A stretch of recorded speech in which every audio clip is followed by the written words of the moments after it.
Les connexions que Dieu fait, ou on pourrait dire des relations divines, sont tellement importantes. Lorsqu'on vient dans l'Église, lorsqu'on participe dans un groupe connexion, le but ultimement, c'est que Dieu puisse faire des connexions divines qui vont nous apporter dans notre destinée. Et ça fait vraiment partie de notre mission en tant qu'Église et on va continuer à encourager, continuer à pousser nos groupes connexion parce qu'on sent que si jamais il y avait quelque chose d'autre comme une pandémie, que nos groupes connexion, c'est vraiment un moyen par lequel on peut vous suivre, par lequel on peut être au courant de ce qui se passe dans votre vie. Des fois, il y a des gens qui sont malades, on ne sait même pas. Puis là, tout à coup, un leader de groupe connexion, il dit « Pasteur, est-ce que tu sais que telle personne est malade? » Non! Merci de me laisser savoir. Alors, si vous avez besoin de suivi, de conseils, d'encouragement, joignez-vous à un groupe connexion. Ce mois ici, octobre et même novembre, on va mettre un accent particulier sur les connexions. Et en plus, c'est la conférence du Saint-Esprit à la fin du mois. Et en plus, aujourd'hui, c'est l'action de grâce. Là, je dis, Seigneur, comment je peux trouver un verset clé pour le mois qui va englober toutes ces choses? Et là, le Seigneur me l'a donné. L'action de grâce, la présence du Saint-Esprit, comme on va regarder ensemble dans Éphésiens chapitre 5, au verset 17 à 20. Éphésiens chapitre 5, 17 à 20. Vous êtes là ce matin? Excellent. Alors, on va lire ensemble dans Éphésiens chapitre 5, verset 17. « C'est pourquoi ne soyez pas déraisonnables et imprudents. Ne vivez pas en dilettantes, mais à travers tout ce qui vous arrive, en toutes circonstances, cherchez à comprendre ce que le Seigneur veut vous dire. Puis tenez-vous fermement à ce qu'il vous demande. » J'aime le verset 18. « C'est la voie qui mène à une vie de plénitude. Ne cherchez pas l'ivresse que produit le vin. Cela mène à une vie déréglée, au libertinage et à la perdition. » Est-ce qu'on peut lire juste la prochaine phrase ensemble? « Mais buvez à longs traits à la coupe de l'Esprit. Laissez-vous constamment à nouveau remplir par le Saint-Esprit et cherchez en lui votre plénitude. » J'aime la suite parce que dans la version Parole vivante, il dit comment. Alors, on va regarder comment ce matin. Et le comment est très important parce que, vous savez, moi, j'ai déjà entendu souvent, sois rempli. C'est important, frère, d'être rempli du Saint-Esprit constamment, n'est-ce pas?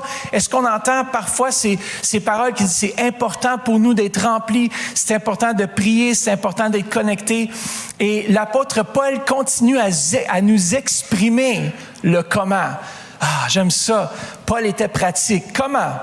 Que votre joie déborde comment? Dans vos entretiens fraternels. Vos quoi? Vos entretiens fraternels. Alors, vos connexions. On est rempli du Saint-Esprit dans la mesure où on se connecte. Si on est disconnecté du corps de Christ, on ne peut pas grandir et non plus être continuellement rempli de l'Esprit.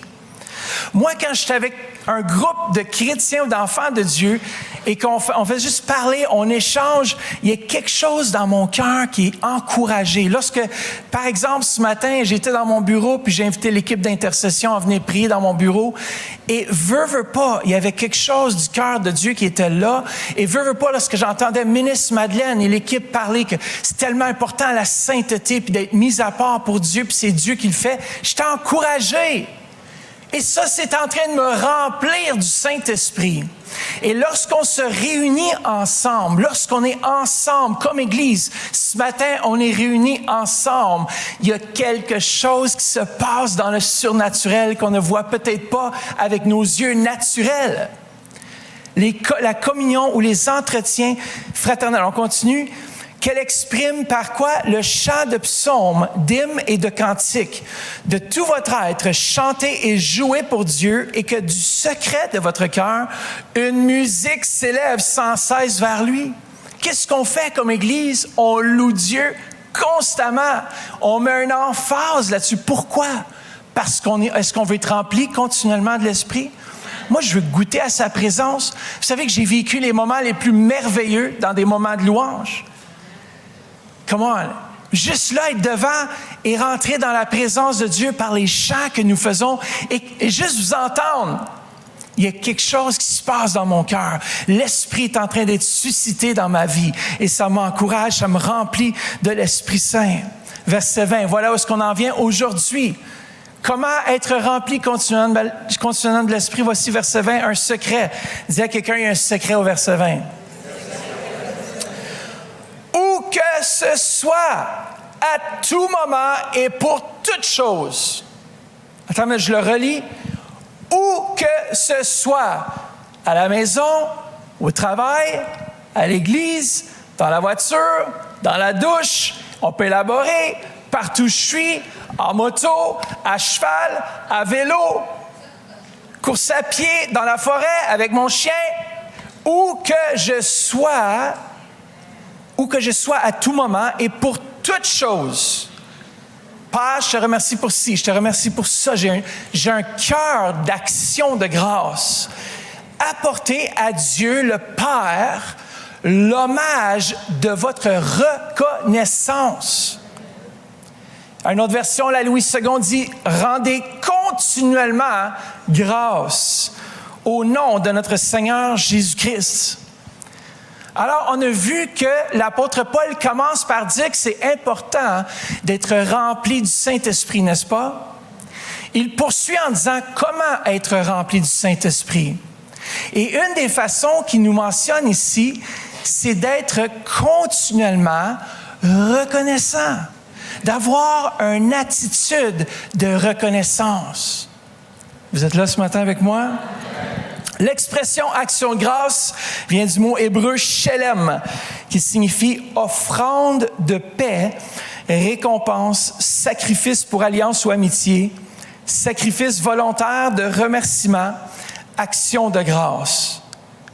Ou si une autre définition, c'est l'action de grâce est un acte de reconnaissance envers Dieu venant du cœur et exprimé en parole ou en action. J'aime ça parce que c'est important, parce que tu peux être reconnaissant dans ton cœur, mais ne pas avoir d'action ni de parole qui reflète cette reconnaissance qu'il y a dans ton cœur. Est-ce que tu es reconnaissant aujourd'hui? Est-ce que tu es vraiment reconnaissant aujourd'hui? Aujourd'hui, c'est le jour de l'action de grâce. On place une action. Le fait que vous vous êtes levé ce matin, le fait que vous êtes habillé ce matin lorsque vous auriez pu dormir à la maison, c'est une action de grâce que vous dites, Jésus, tu es le numéro 1. Je ne peux pas ne pas venir et te célébrer et te remercier et te rendre grâce. C'est pour ça qu'on prend un jour par semaine où on le met à part et qu'il est sanctifié pour Dieu. Ça veut dire que je viens moi-même, je porte ma vie dans l'Église parce que je suis un sacrifice vivant. Je viens et je rends grâce. Et lorsqu'on vient et on rend grâce à Dieu, on ne vient pas les mains vides, ni le cœur vide. Peut-être que vous êtes peut-être à besoin d'être rempli, mais lorsqu'on vient dans la maison de Dieu, on vient offrir ce que nous sommes, on vient offrir ce que nous avons, on vient présenter à Dieu des actions qui reflètent comment sa grâce dans nos vies. Amen. Est-ce que vous êtes encore avec moi ce matin? On est aimé du Seigneur. Il nous fait des faveurs et il nous fera des faveurs encore. Et en retour, il attend de notre part la manifestation de nos remerciements. Et il nous enseigne que notre reconnaissance porte des fruits glorieux. Dis, ta reconnaissance va faire quelque chose, porte des fruits. Vous savez, chaque chose que l'on apporte ici à Église Le Centre, c'est utile à quelque chose. C'est pas en cause on l'apporte parce qu'on veut que ce soit un beau message. Non, il est pratique. Chaque jour, on doit apprendre à se lever, à remercier Dieu, beau temps, mauvais temps. Même si notre journée, c'est une journée difficile, même regarde dans ta journée la plus difficile et essaie de sortir les éléments qui ont été positifs dans ta vie. Même si c'est difficile. Des fois, il faut s'arrêter et dire, regarde, je suis encore en santé, merci Seigneur. Les mauvais temps, ça va passer. C'est comme une tempête. C'est là pour un temps et après ça, ça passe.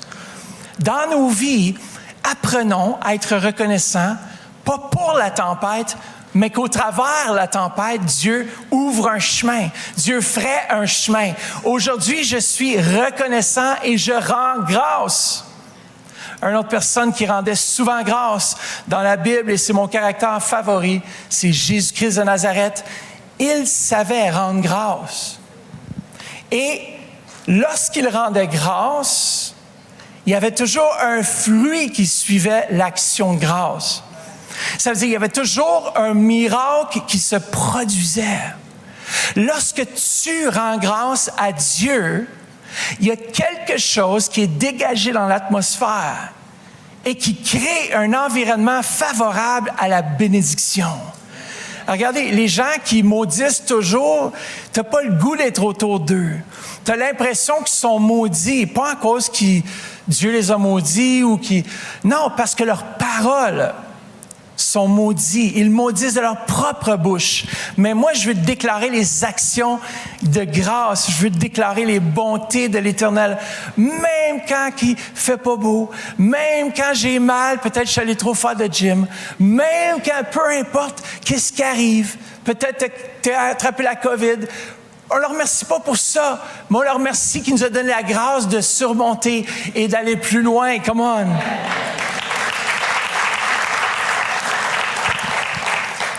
Jésus rendait grâce. Ça nous dit le soir de la Pâque, Jésus accompagnait 2 disciples sur la route d'Emmaüs qui n'avaient pas reconnu Jésus.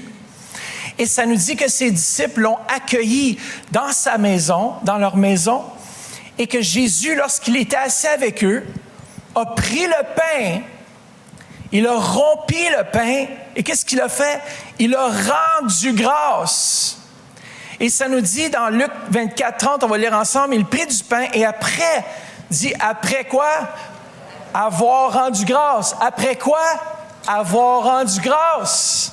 Il y a un miracle qui s'est produit. Il a rompu et il leur donna. Alors leurs yeux s'ouvrirent.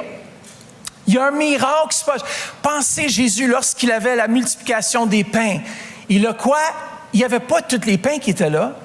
Mais il a fait quoi? Il a rendu grâce au Père. Et dès le moment qu'il a rendu grâce, la multiplication était là. Merci Madeleine de me l'avoir rappelé avant le service, celle-là.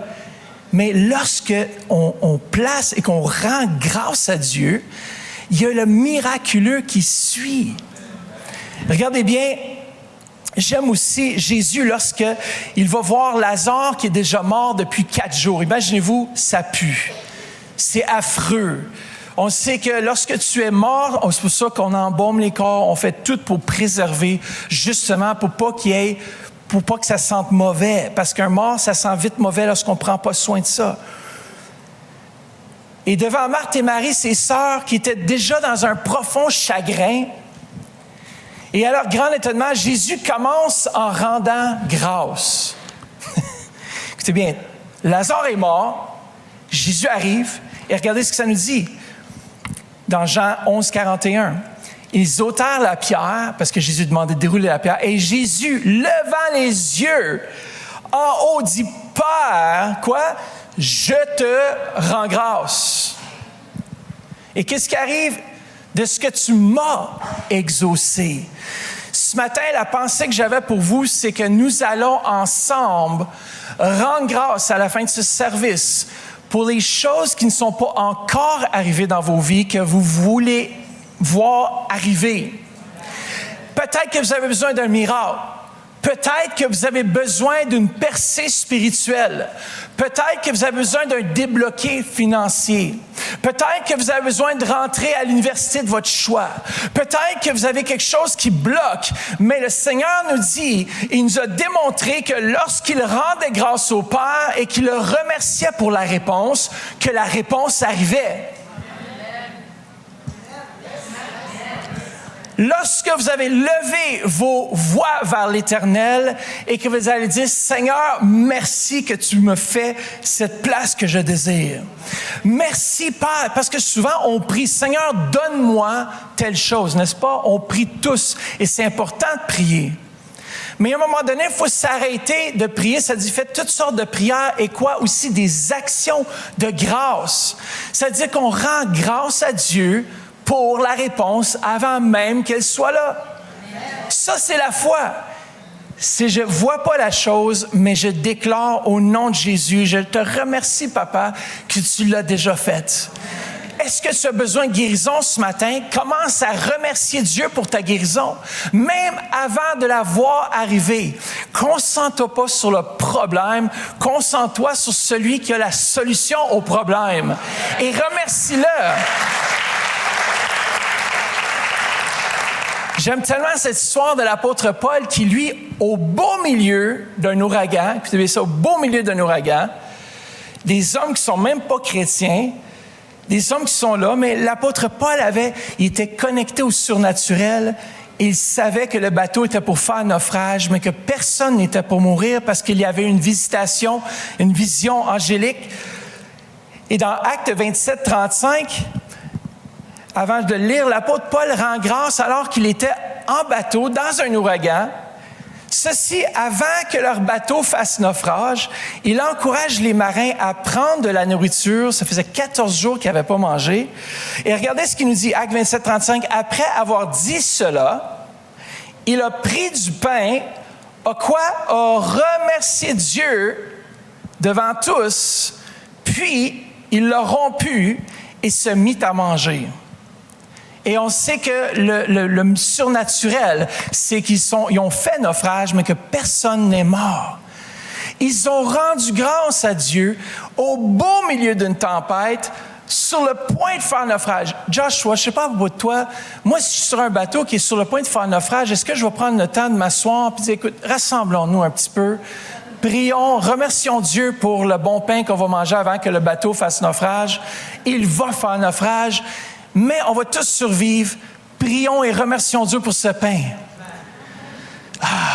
Ils avaient besoin de ce pain pour être énergisés, pour nager jusqu'au bord. Mais on sait qu'ils devaient faire naufrage. Pourquoi la reconnaissance? Pourquoi c'est important de donner toute la gloire à Dieu? Pourquoi c'est important d'élever nos voix? Premièrement, parce qu'il est digne de toute louange. Il mérite la louange. Dans nos vies, il mérite la louange. Écoutez bien, si ça ne serait pas de son intervention surnaturelle, il m'a créé, il m'a tissé dans le sein de ma mère. Et si c'était pas lui qui m'a fait, je sais pas qui, mais des fois, on oublie qu'on est une créature merveilleuse et notre âme doit le reconnaître et on doit rendre toute la gloire à Dieu. Ça me fait penser l'histoire de... c'est qui l'autrice? Pas l'autrice. Une femme qui prêche, Joyce Myers. Joyce Myers, elle, le Seigneur lui dit, rends-moi grâce parce que tu as pas mal au dos. Rends-moi grâce pour ta santé, continuellement. Il dit, rends-moi grâce. Quand tu te lèves le matin, remercie-moi pour ta santé. Et elle a oublié de le faire, je sais pas, elle a passé à côté. Et tout à coup, elle a commencé à avoir des mal de dos. Terrible. Et puis le Seigneur, il lui a rappelé, tu te rappelles, je t'ai demandé de me rendre grâce parce qu'il y avait quelque chose dans l'action de grâce qui fait en sorte que Dieu intervient surnaturellement, même avant qu'il se passe quelque chose. Et c'est pour ça que chacun de nous, on doit prendre le temps ce matin, énumérer une liste des bienfaits, pas de ce qui ne va pas bien dans notre vie, mais les bienfaits dans nos vies et remercions Dieu pour ça. Parfois, on va toute notre vie sans être reconnaissant pour grand-chose. Les enfants, ceux qui sont plus jeunes, les enfants sont tous à l'école dimanche, mais les ados et les jeunes adultes, reconnaissez Dieu, remerciez Dieu pour vos parents. Soyez reconnaissants que peu importe la situation, peu importe comme ça s'est tourné chez vos parents, on sait qu'il y a toutes sortes d'histoires ici ce matin, mais on peut quand même remercier Dieu que Dieu a utilisé ces deux personnes qui avaient le ADN parfait pour vous amener au monde, pour vous donner la vie que vous avez aujourd'hui, et on peut seulement être reconnaissant aujourd'hui. Je dis toujours ça, même si ta mère est une prostituée puis ton père est un vaurien, selon les standards de ce monde, tu peux quand même remercier Dieu parce que Dieu s'est servi de ces deux personnes-là pour te créer et pour te donner la vie. Et tu es une créature merveilleuse. Peu importe comment tu es venu dans ce monde, ça ne change pas que Dieu est bon et que vous êtes une créature fantastique. À la maison, vous êtes tous des créatures merveilleuses et Dieu serait mort juste pour vous. Juste pour vous, Dieu serait mort. Et pour cela, mon cœur est reconnaissant envers Dieu. Combien d'entre vous, des fois, on a la tête dure un petit peu? Dieu est tellement... Ouais, merci de ton honnêteté. Je pense qu'il y a juste une personne ici qui a la tête dure ce matin. Moi, j'ai tellement la tête dure. Je suis comme un pitbull qui lâche pas, mais tu sais, des fois, secrètement, je lâche pas les choses facilement. Je suis comme... Je mords, jusqu'à temps que je vois quelque chose arriver de mon côté. Et puis des fois, lorsque Dieu nous demande quelque chose, des fois on mord dans le sens opposé. On s'accroche pas à ce que Dieu nous demande. Et des fois, Dieu il est patient. Il est patient même si on a fait des erreurs. Il est jamais trop tard. Sa grâce est là. Il nous pardonne. Il nous aime. Il nous a rachetés. Il nous appelle à lui, même quand on s'est éloigné volontairement. Combien d'entre vous, vous êtes déjà éloignés de Dieu volontairement? Comment c'est bon? J'aime ça, les gens qui sont honnêtes ce matin. Je m'ai éloigné volontairement de Dieu quand j'étais jeune. Mais Dieu savait quel piton peser pour me ramener à lui. Il savait quelle connexion apporter dans ma vie qui était pour me parler, qui était pour m'encourager à revenir au Seigneur. Vous êtes là ce matin, je peux juste lui donner toute la gloire, toute l'honneur. Vous savez, lorsque on sort de l'esclavage, lorsqu'on a donné notre vie à Jésus, c'était pour aller lui rendre un culte d'action de grâce. C'était pour retourner vers le Dieu d'Israël. Et vous en souvenez, lorsque le peuple israélien était pris en esclavage en Égypte, ça a pris Moïse pour les sortir de l'Égypte par les signes miraculeux qui se sont produits au travers Moïse, Aaron. Et le peuple d'Israël était un peu englobé, ils avaient été un peu envahis par toutes sortes de dieux, toutes sortes de pensées bizarres, toutes sortes de... Ça nous dit, on le voit parce que plus tard, lorsqu'ils sont sortis, ils ont fait un veau d'or. Ils s'avaient éloigné du Dieu vivant, mais Dieu désirait avoir une communion avec eux.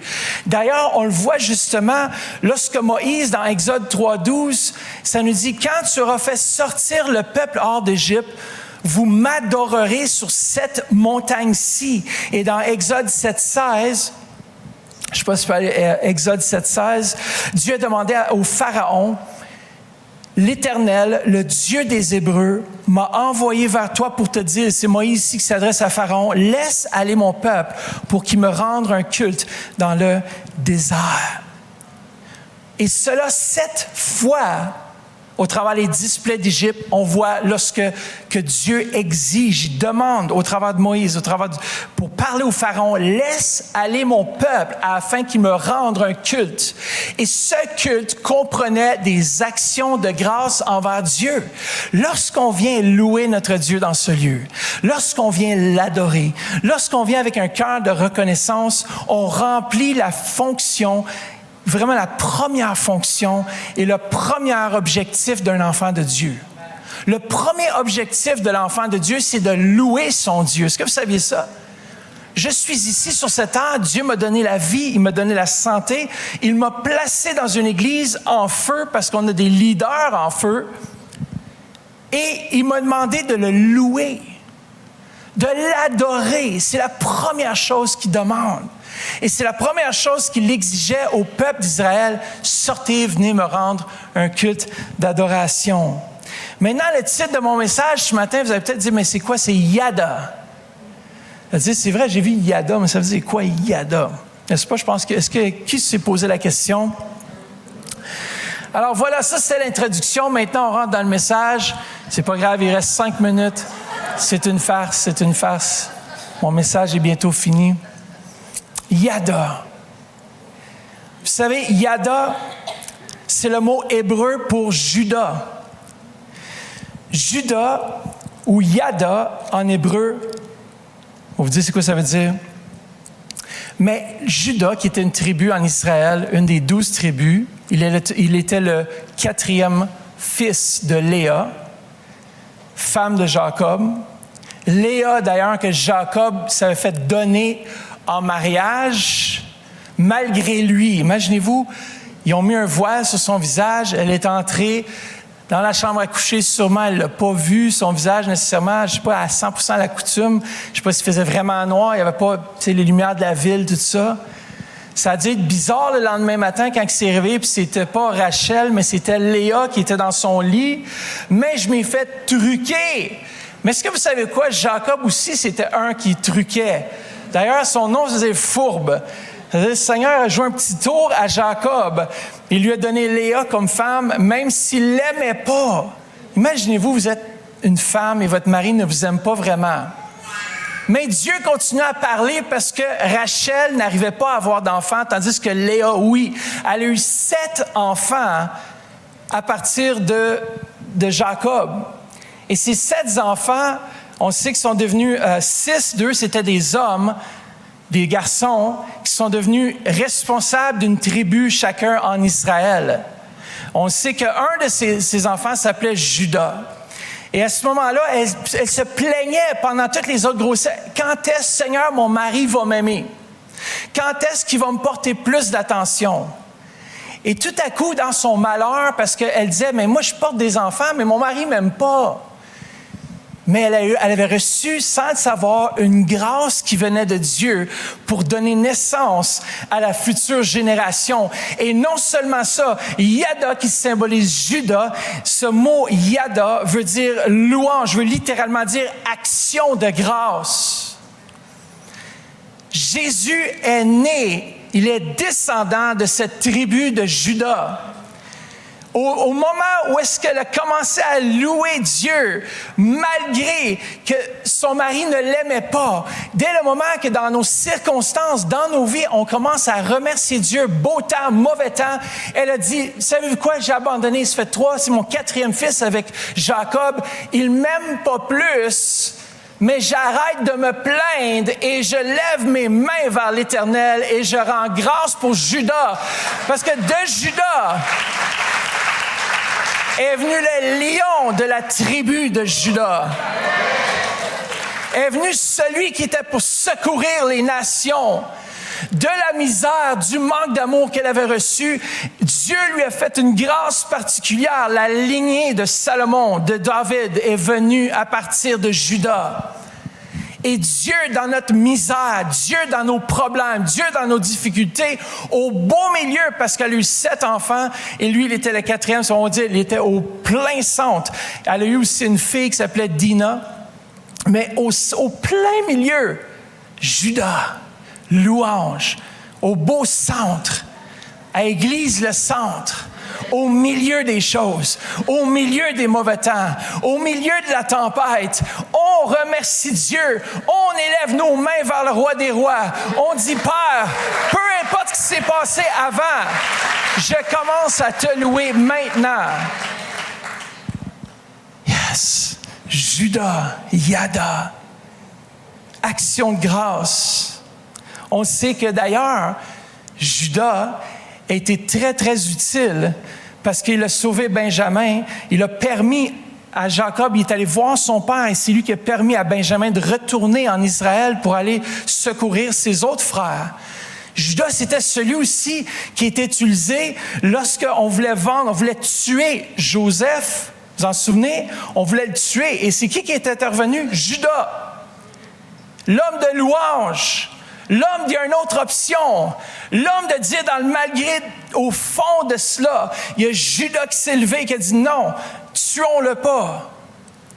Dans votre vie, dans le milieu des difficultés, dans le milieu de l'esclavage, dans le milieu qu'on veut vous vendre, dans le milieu où est-ce que vous avez des problèmes, il y a un Judas qui va intervenir, pas un Judas Iscariote, mais un Judas, le fils de Jacob, de la louange, action de grâce, qui va s'élever dans vos vies. Malgré les Judas aussi.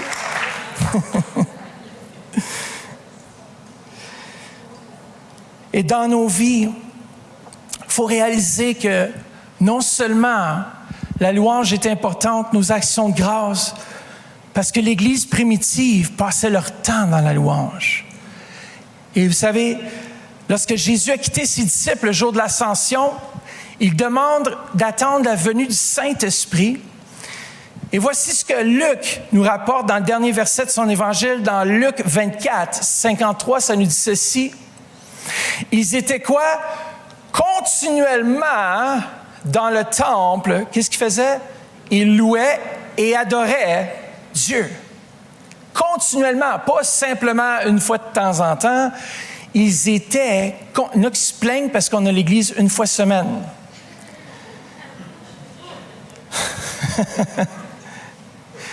Les musiciens, là, les chants, à l'époque, là, c'était tous les soirs.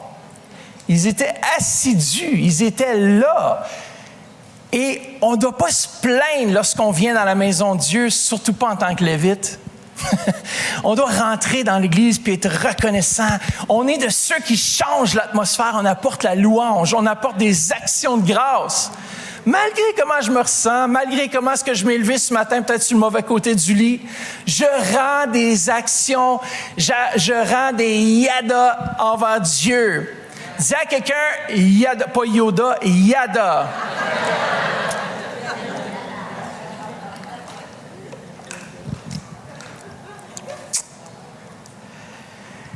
L'Église primitive passait son temps, je termine avec ce verset, dans l'action de grâce et de la louange, comme je viens de mentionner, puis un autre passage ici, dans Acte 2, versets 46 à 47, ils étaient quoi? Chaque jour. Attends, ça dit juste 3 jours semaine? 1 jour semaine?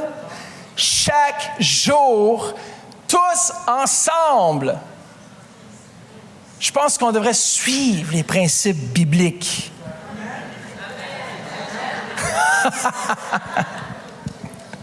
Assidus au temple, louant Dieu et quoi? Trouvant grâce auprès de tout le peuple. Et le Seigneur ajouta à l'Église ceux qui étaient sauvés. Il y a quelque chose dans l'action de grâce. Il y a quelque chose que l'Église primitive, elle avait saisi et que l'Église, le centre, saisit aujourd'hui ou a déjà saisi par la grâce de Dieu, c'est l'action de grâce. Vous savez, ce matin, pourquoi est-ce qu'on devrait rendre grâce? Et je termine avec ce passage. Vous savez, j'avais dit que c'était pour être l'autre, mais je vous en lance un autre. Dans 1 Thessaloniciens 5, 18, c'est un commandement de l'Éternel. Rendez grâce en toutes choses. Car quoi? C'est à votre égard, quoi? La volonté de Dieu. Ce n'est pas seulement quand ça me tente, mais c'est lorsque ça ne me tente pas que je le fais pareil. Et c'est là qu'on voit des percées dans nos vies. C'est là qu'on voit des choses merveilleuses se produire. Dieu est à l'œuvre. Dieu agit. Dieu veut agir dans vos vies. Est-ce qu'on...